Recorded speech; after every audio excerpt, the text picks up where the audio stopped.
Hello everyone, welcome back to this channel. I am very excited to announce that I am going to start a new course on SQL. I will create a playlist where I will explain everything regarding SQL. And I have also created a blog. You can take short notes from here. Okay, now let me explain what is SQL. The full form of SQL is Structured Query Language. Okay.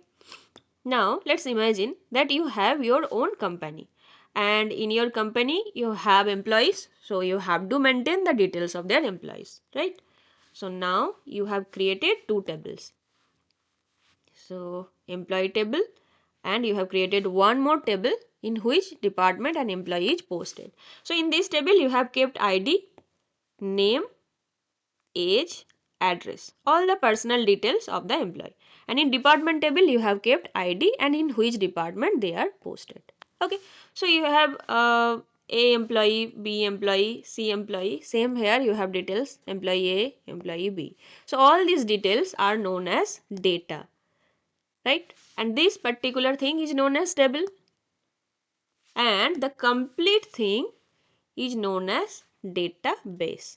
So a database can contain multiple tables. Fine. It may contain 2, 3, 4, 1 or multiple. Now another term is known as relational database. What is relational database?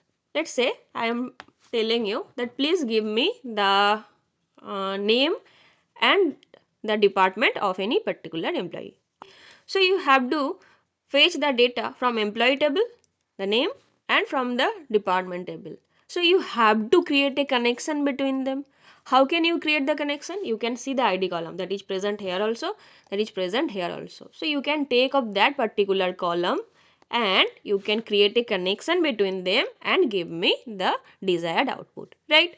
So there is a relationship between the employee table and the department table. So when there is a relationship between a database, that particular database is known as relational database. So we can write when there is a relationship between tables.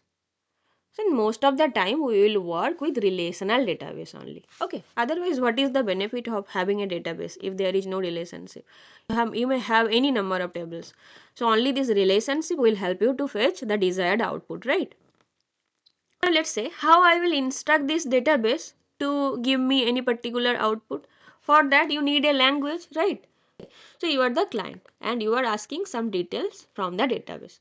So you have to communicate using any language. That particular is known as SQL. That is what we are going to learn. How to talk to the database, right? So you may need to create the table. You may have to insert the values in the table. You may need to delete some values from the table. You may have to fetch some values from the tables, right? So you have to perform various kind of operations in your database. For that you are taking the help of SQL. But to do different kind of operations, you have to provide different types of commands. So these are known as queries types. So it is of many types. First you think that you have to create the table, right? Otherwise you can't do anything. So you have to create the table, you have to create the database. So first one is DDL, which is data definition language. Data definition language will help you to create and restructure. Create, or if you want, you can restructure it later. To do this, you have to use DDL. What are the keywords? It's like create, alter, drop, or delete. Okay. These are the keywords using which we will write the SQL commands to perform these types of operations, to create a table or to restructure a table, to make some modification in the table, delete a table.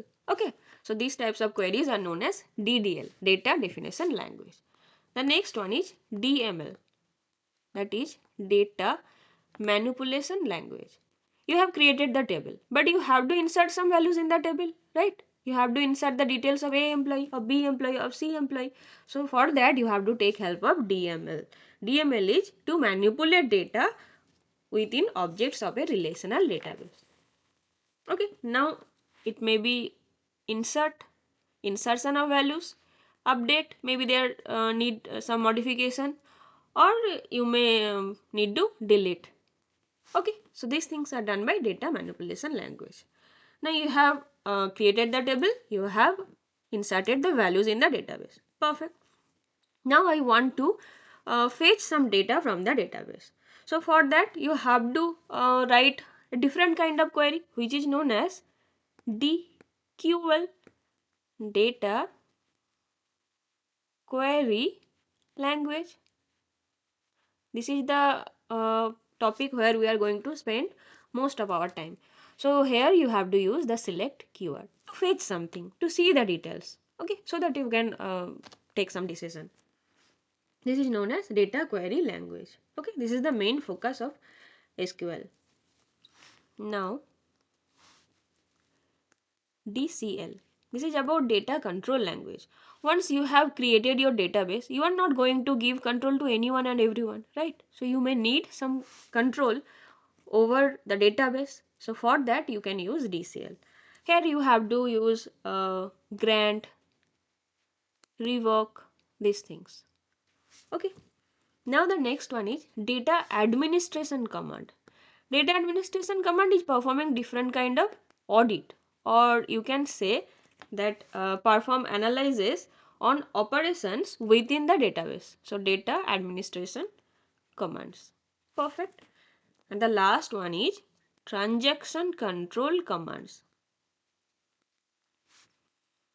Sometimes you may make some mistakes, or sometimes you may change your mind. So you should have some options that you can go back to a particular point. So that is transaction control command. It's like commit or rollback to manage the database transactions. Okay, so this is all about SQL, and we are going to learn these things in detail. And what we are going to focus mainly, that is DQL, data query language. Okay, so I hope you have liked my explanation. Please subscribe to my channel. I will try to explain everything in detailed manner. So meet in our next video. Till then, bye. Happy learning.